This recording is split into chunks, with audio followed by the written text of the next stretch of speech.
السلام علیکم پاکستان. میری کراچی کے اندر ابھی تواتر کے ساتھ بہت سارے لوگوں سے میٹنگ ہوئی ہیں جو ایم کیو ایم سے ان کا تعلق ہے، رہ چکا ہے. ان کے ورکرز ہیں، میں نام نہیں لے رہا، کچھ اور بھی لوگ ہیں، اور وہ اس وقت بری طرح اس وقت ایم کیو ایم سے نالا ہیں کہ انہوں نے کس طرح جو ہے وہ پیپلز پارٹی، جس کو سندھ دشمن جماعت، پاکستان دشمن جماعت یا مہاجر دشمن جماعت سمجھا جاتا ہے، اس کے ساتھ الائنس کر لیا. ایم کیو ایم والے اب اپنا منہ چھپاتے پھر رہے ہیں. اکثر ایم کیو ایم والوں نے ابھی نیریٹو بلڈ کرنا شروع کیا ہے کہ ہم نے کوئی پیپلز پارٹی کے ساتھ تو اتحاد نہیں کیا، ہم نے تو پی ڈی ایم کے ساتھ، اپوزیشن کے ساتھ اتحاد کیا ہے. تو بھائی اگر آپ نے پیپلز پارٹی کے ساتھ اتحاد نہیں کیا ہے تو 18 نکاتی جو ایگریمنٹ ان کے ساتھ سائن کیا ہے وہ کس بات کے لیے سائن کیا ہے، کس کے لیے سائن کیا ہے، کیوں سائن کیا ہے، وہ اس کا پی ڈی ایم سے کیا تعلق ہے؟ وہ تو آپ نے پیپلز پارٹی کے ساتھ سائن کیا ہے. تو پلیز خدا کے واسطے آپ اپنی عوام کو بیوقوف بنانا چھوڑ دیں. کچھ دن پہلے کی بات ہے، ایک جھڑلو قسم کا اجلاس بلایا جاتا ہے جس میں بیچارے کارکنوں کے سر پہ، جیسے کہ میں نے پہلے بھی کہا تھا، ٹوپی رکھ دی جاتی ہے کہ ہم نے آپ کے کہنے پر پیپلز پارٹی کے ساتھ جو ہے مذاکرات کیے ہیں اور ہم آپ کے کہنے پر ہم ان کے ساتھ اتحاد کریں گے. غریب کارکنوں کو، جن کو بھوکا ہی رہ جانا ہے، جن کو کچھ حقوق نہیں ملنے، ان کے اوپر ٹوپی رکھ کے رابطہ کمیٹی کے لوگوں نے اتحاد قائم کیا، یہ ایگریمنٹ سے معاہدہ کروایا. اور اس معاہدے کے اندر تو وہ تو چیزیں جو دکھائی گئی ہیں اس میں سے کوئی بھی چیز آبجیکٹیو نہیں ہے، صرف لفظی جمع خرچی ہے. اس کے اندر کوئی چیز بھی افیکٹو نہیں ہے، کوئی چیز بھی ریزولوٹ نہیں ہے. پھر ایک دفعہ عوام کو بیوقوف بنایا گیا اور اپنے لیے بھاگنے کا ایک راستہ چھوڑا گیا. عوام کو پھر سوچنا چاہیے کہ جب یہ اتحاد کر رہے تھے تو جیسے کہ میں نے کچھ دن پہلے کہا، کیا ان کو سی ایم ہاؤس کے باہر اسلم بھائی کی شہید کے بچوں کی شکلیں یاد تھیں؟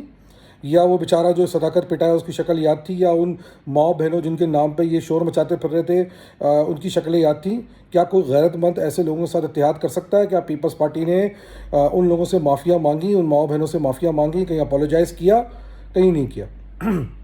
تو کہنے کا مقصد یہ ہے کہ یہ صرف قوم کے سوداگر ہیں، اور انہوں نے ایک دفعہ پھر آپ کا سودا صرف اس لیے کر دیا کہ ان کو کچھ دن کے لیے ایڈمنسٹریشن مل جائے تاکہ ان کے پھنسے ہوئے ٹینڈر، پھنسے ہوئے بلز، پھنسے ہوئے مراد وہ دوبارہ کچھ دن کے لیے بحال ہو جائے. حکومت ویسے کچھ دنوں کے اندر گر جانی ہے. آپ لوگ نئے الیکشنز کی تیاری کریں اور یہ نہ بھولیں کہ جب بھی آپ کو اس بات کا یاد ہے کہ انہوں نے اتحاد کیا، آپ کو ایم کیو ایم کی لیڈرشپ، خالد بھائی کی تقریریں یاد رہنی چاہیے. فیصل سواری جو چیخ کے گلا پھاڑ پھاڑ کے بھانڈوں کی طرح تقریریں کرتا تھا کہ ہم صوبہ بنائیں گے، صوبہ بنائیں گے، صوبہ بنائیں گے، ان تقریروں کو یاد رکھنا چاہیے، ان وعدوں کو یاد رکھنا چاہیے جو انہوں نے آپ سے کہے، جس کے بیس پہ آپ پاگلوں کی طرح ان کے پیچھے ریلیاں نکالتے رہے، جلسوں میں آتے رہے، اپنی زندگیاں برباد کرتے رہے. اسلم بھائی جنہوں نے شہادت دے دی، صداقت بھائی جن کو الٹا لٹکا دیا گیا، ان سب کو یاد رکھنا چاہیے کہ آئندہ آپ لوگوں نے ان لوگوں کے لیے مزید بیوقوف نہیں بننا. آخری بات جو سوچنے والی ہے کہ کب تک کراچی کے لوگ اور مہاجر قوم اس طرح بیوقوف بنتی رہے گی؟ کب تک وہ اس طرح اپنے نام کا سودا نیشنل لیول پہ کرواتی رہے گی؟ کب تک وہ یہ بتاتی رہے گی کہ ہم بکاؤ مال ہیں؟ ہم بکاؤ نہیں ہیں، ہم مہاجر ہیں. ہم اپنی زبان پہ کھڑا رہنا جانتے ہیں، ہم اپنے حقوق کے لیے لڑنا جانتے ہیں.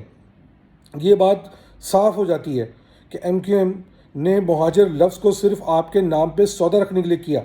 اور یہ تو دیکھا جاتا ہے کہ وہ جو ایگریمنٹ ایم کیو ایم نے پیپلز پارٹی کے ساتھ سائن کیا، جس کے اندر ایم کیو ایم نے پوری کوشش کی کہ کسی طرح پیپلز پارٹی مان لے کہ ایم کیو ایم واحد اربن سندھ کی جماعت ہے. پیپلز پارٹی نے ماننے سے انکار کر دیا کیونکہ پیپلز پارٹی اپنے آپ کو بھی جماعت دیکھتی ہے اور وہ باقیوں کو بھی جماعت دیکھتی ہے. تو میرا ان سب لوگوں کو جو مجھے پچھلے کچھ دنوں میں ملے میرے اس دورے کے اندر، اور ان لوگوں کو جو نہیں ملے، جو میری آواز سن رہے ہیں، ان کو بس یہ پیغام ہے کہ اب بہت ہو گیا، اب بہت ہو گیا اس طرح کی منافقت کی سیاست کا، اب بہت ہو گیا اس طرح کی حقارت کی سیاست کا، اب بہت ہو گیا اس طرح کی منافرت کی سیاست کا، اب بہت ہو گیا اس طرح کی ذلالت کی سیاست کا. اب خدا کے واسطے اٹھو، اب خدا کے واسطے سمجھو، اب خدا کے واسطے دیکھو، اپنے گرد دیکھو کہ تمہارے لیے کون بہترین ہے. میری نظر میں اس وقت سے پاک سرزمین پارٹی ایک واحد پارٹی ہے جو اس وقت کراچی کی ایک انڈیجنس پارٹی ابھر رہی ہے. اس کے لیڈر مصطفیٰ کمال ایک انڈیجنس لیڈر، نہ صرف کہ مہاجروں کے بلکہ شہری سندھ میں رہنے والے پنجابیوں کے، پٹھانوں کے، بلوچوں کے، سندھیوں کے، سرائکیوں کے، کشمیریوں کے، ہزاروال کے، گلگتیوں کے، ہر قسم کی قوم کے لیڈر ابھر کے سامنے آ رہے ہیں. اور یہ پارٹی آپ کے شہر کی پارٹی ہے. جب یہ نیشنل لیول پہ جائے گی تو یہ آپ کے شہر کے مسائل کو سپریم رکھے گی. آپ نے دیکھ لیا ہے کہ باقی پارٹیاں کس طرح اپنے اپنے مفاد کو، اپنے اپنے علاقائی مفاد کو سپریم رکھتی ہیں، اور ایم کیو ایم کی تو نیشنل لیول کو بزنس رہی نہیں گئی ہے. آپ کو اس بات کو سپورٹ کرنا چاہیے کہ پی ایس پی وہ واحد جماعت ہے جو ایک انڈیجنس کراچی کی پارٹی ہے، انڈیجنس شہری سندھ کی پارٹی ہے جو ابھر رہی ہے ماشاءاللہ، اور وہ جب پاکستان میں فیڈریشن میں جا کے آپ کو ریپرزینٹ کرے گی تو آپ سوچئے کتنی طاقتور آواز، کتنی زوردار آواز بن کے ابھرے گی۔ ایک لمحے کے لیے سوچ لیں کہ آج اگر NA 249 میں مصطفیٰ بھائی الیکشن جیت چکے ہوتے اور آج اسمبلی میں وہ آپ کے لیے آپ کی آواز اٹھا رہے ہوتے تو آپ سوچئے، مجھے پورے یقین ہے وہ ایک سیٹ پر بھی آپ کے لیے اتنے حقوق حاصل کر لیے ہوتے جتنے 7 لوگوں نے مل کے حقوق نہیں حاصل کیے۔ اس لیے الیکشن کے اندر اس بات کو اپنے ذہن میں رکھیے گا کہ آپ نے MQM کے ان تمام ٹوپی ڈراموں کو یاد رکھنا ہے۔ اور یہ وہ کون سی MQM ہے؟ ایک آدمی ہے جو 2011 میں حقیقی چھوڑ کے MQM میں آیا ہے ہزاروں مہاجروں کو قتل کرانے کے بعد، اور ایک وہ آدمی ہے جو ایگزائل سے واپس آیا ہے 2012 کے اندر۔ تو یہ وہ لوگ ہیں جن کی ہم بات کر رہے ہیں، جنہوں نے 3 سال MQM کو چڑھایا، بنایا، اس کی بنیادوں کو مضبوط کیا، جس کی وجہ سے آج MQM کے لوگ عزت بھی کرتے ہیں۔